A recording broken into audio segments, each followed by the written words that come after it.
Israël cesse de dire. L'Israël spirituel. Le frère Ashber doit devenir une grande nation en Chine. Vois-tu, une grande nation ici ne signifie pas s'emparer des terres de la Chine. Pas du tout. C'est une grande nation errante. Une grande nation sans lieu où installer. Afin que s'accomplisse la gens dans la Bible, les paroles de Dieu Jacob.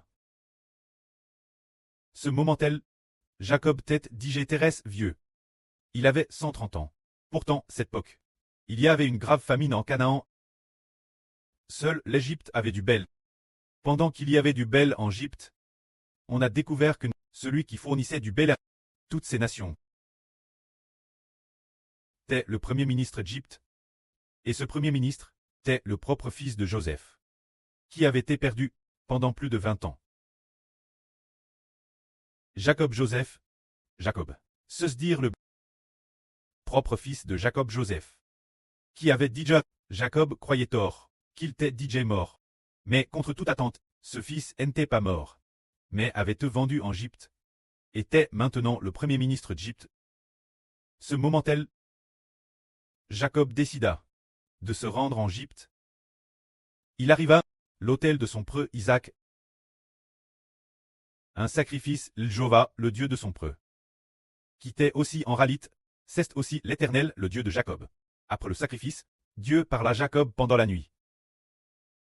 Jacob, ne crains point de descendre en Égypte, car je te ferai devenir, je te ferai en Égypte devenir une grande nation. Joseph fermera de ses mains tes yeux. Dieu dit alors, Jacob de ne pas craindre d'aller en Égypte, car l'Éternel ferait de Jacob une grande nation en Égypte. Alors, que Jacob devienne en Égypte une grande nation, cela signifiait-il que Jacob allait s'emparer des terres de l'Égypte? Pas du tout. La grande nation dont nous parlons ici signifie que les descendants de Jacob seraient plus nombreux que la population d'Égypte. Et non pas qu'il allait s'emparer des terres de l'Égypte, car Dieu allait donner le bon pays de Canaan. Le pays découlant de lait et de miel, ce bon pays de Canaan, Jacob et sa descendance. Et non pas la terre d'Égypte, aux descendants de Jacob. Jacob se rendit donc en Égypte. Après en Égypte, lorsqu'il venait d'y arriver, ses descendants n'étaient que 70 personnes au total. En incluant Jacob, il y avait 70 personnes au total, mais après plus de 200 ans, bien que la Bible mentionne 400 ans. Mais ces 400 ans sont en fait comptés depuis la naissance d'Isaac, ce qui fait 400 ans. Une fois le temps accompli, les descendants de Jacob, plus de 200 ans plus tard, lorsqu'ils quittent l'Égypte, les descendants de Jacob, plus nombreux encore que la population de l'Égypte, plus nombreux et plus forts, plus puissants, c'est finalement accompli. Dieu a dit de faire de Jacob en Égypte une grande nation. Alors aujourd'hui, le frère Heber est le Jacob du Nouveau Testament. Alors, nous en Chine, allons-nous devenir une grande nation? Est-ce que la population future sera plus nombreuse que celle de la Chine, deviendra une grande nation? La Bible la prophétise dans de nombreux passages. La descendance de Jacob, aussi nombreuse que l'étoile du ciel, et le sable de la mer. Si quelqu'un pouvait compter les grains de sable de la terre, alors seulement il pourrait compter la descendance de Jacob. Cette prophétie doit s'accomplir dans l'Israël du Nouveau Testament. Et la Chine est justement aussi l'Égypte, l'Égypte spirituelle. C'est pourquoi la nation d'Israël spirituelle doit en Chine devenir une immense nation. L'esprit du pré a seulement parlé des présidents de deux pays, dans le RVE du frère Heber, ou par des paroles spirituelles. Le premier président, c'est Poutine, disant que Poutine mourrait le jour de son investiture, et de plus, cette prophétie a dite par le précleste au frère Heber, plusieurs reprises, 8 fois, quand l'autre, il s'agit de l'actuel. Oh, nous journons, souverain de ce pays, l'empereur actuel, se dire Xi Jinping de la Chine. Parlant de l'empereur actuel, le frère Heber a une fois hervé de lui. Allant 2 fois vers le cercueil, le pré a dit de lui qu'il quitterait bien le pouvoir, et a dit aussi que le frère Heber et la sœur Rebecca attendaient que la force de l'ennemi s'affaiblisse et diminue. Il a aussi dit que lorsque le frère Heber et la sœur Zhao Wan travaillaient, Heber a raccourci le régime du PCC d'une distance d'environ 500 mTers. Il a aussi dit que seulement si ce régime rouge s'effondre, seulement si le régime du PCC s'effondre, l'évangile de l'Israël spirituel pourra très probablement. Alors, tout comme c'est précisément pour cela que nous comprenons que le prêt veut vraiment en Chine multiplier les enfants d'Israël. Parce que, bien que le frère Hébert ait aussi hervé de choses concernant Trump et madame d'autres chefs d'État, il y a eu des rêves, mais il n'y a pas eu de prophétie disant qu'il t'est, il y a seulement eu des prophéties sur l'empereur actuel et Poutine.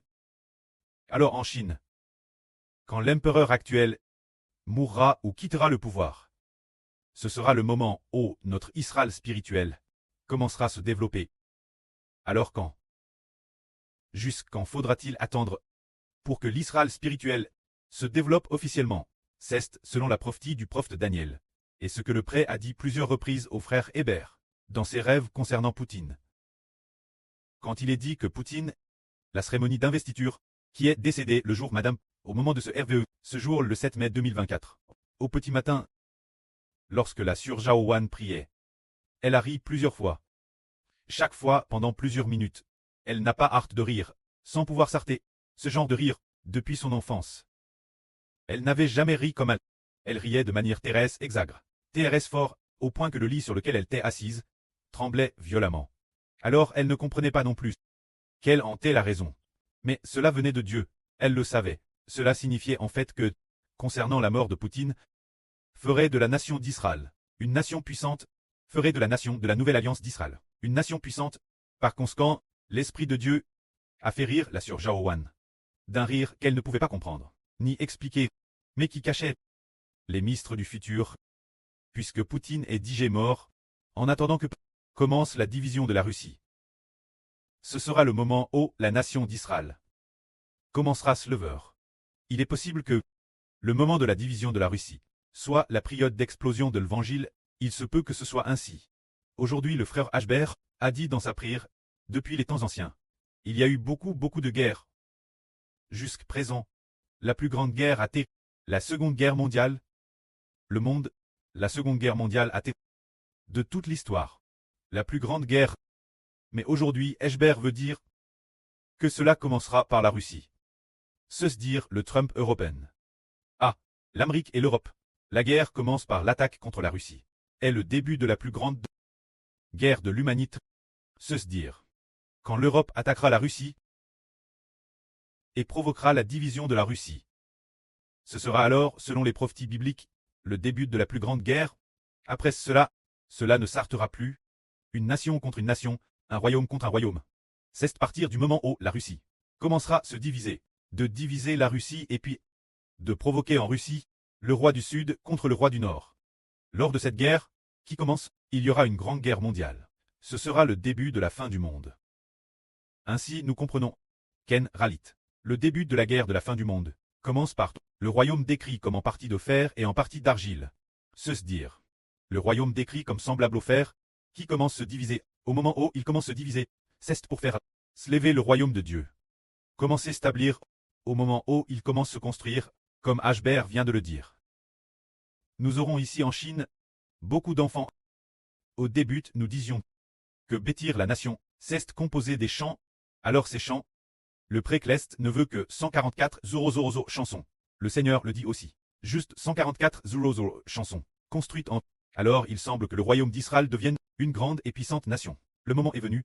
Alors maintenant nous n'avons que plus de 40 000 chansons. Cette construction n'a que plus de 40 000 chansons. Alors, c'est dans ce processus que nous construisons constamment la nation. Se dire faire augmenter la population. Se dire faire d'un groupe qui n'avait au départ que quelques dizaines de frères et sœurs. Un petit groupe de personnes, devenir une grande et puissante nation. Une grande et puissante nation, c'est avoir une population assez nombreuse, plus nombreuse que toutes les nations et tous les peuples. Finalement, si nombreuse qu'avec le monde, ils deviennent ennemis. Pour finalement détruire le monde, c'est ce que le prêt a prophétisé. Alors, finalement, notre prêt, le moment venu.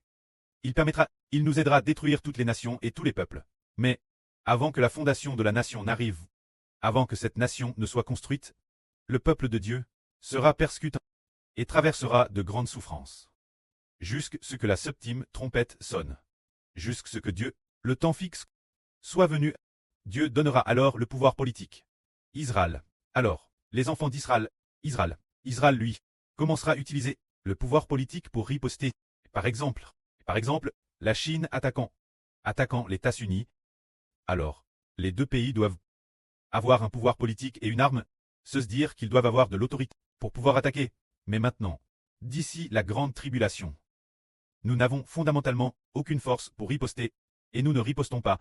Les autres nous fouettent constamment, nous amenent constamment devant les chefs d'État, devant des secrétaires ou devant des rois et des gouverneurs, pour demander pourquoi. Croyez-vous en Hébert? Demandez pourquoi. Vous croyez en Christ? Demandez pourquoi. Dites-vous qu'il y aura un royaume des cieux. Ils nous le demandent constamment. C'est justement l'occasion de témoigner pour eux, de témoigner pour le Seigneur Christ. Quand vient le temps de témoigner pour le frère Hébert, est venu, mais parce que nous sommes constamment aimants captifs par les autres, dans cet endroit ou dans cet autre endroit, afin que s'accomplisse dans la Bible, le livre d'Ésaïe, il est dit plusieurs endroits, que les descendants de Jacob seront aimants captifs. Dans toutes les nations, Jacob cesse de dire, les descendants du frère Hébert seront aimants captifs. Dans divers pays, et vers divers peuples, jusqu'au temps fixe par Dieu. Et après cela, ce n'est qu'alors que Dieu rassemblera les enfants d'Israël pour retourner la maison cleste. Il faudra attendre que la grande tribulation arrive, pour que Dieu commence à rassembler. Avant que la grande tribulation n'arrive, Dieu permet seulement aux enfants d'Israël de se multiplier continuellement, mais dans les flagellations, et de se multiplier dans l'affliction. Tout comme les enfants de Jacob, les enfants d'Israël, lorsqu'ils étaient en Égypte, ce moment-tel, il leur était seulement permis de se multiplier, tandis que l'Égypte les persécutait continuellement. Guerre l'argile et fabriquer des briques, faire toutes sortes de travaux forts, dans un labeur et des difficultés constants. Trait des esclaves, et plus ils étaient esclaves, plus la population augmentait, jusqu'à ce que le temps fixe par Dieu arrive. Le temps accompli, le temps fixe par Dieu.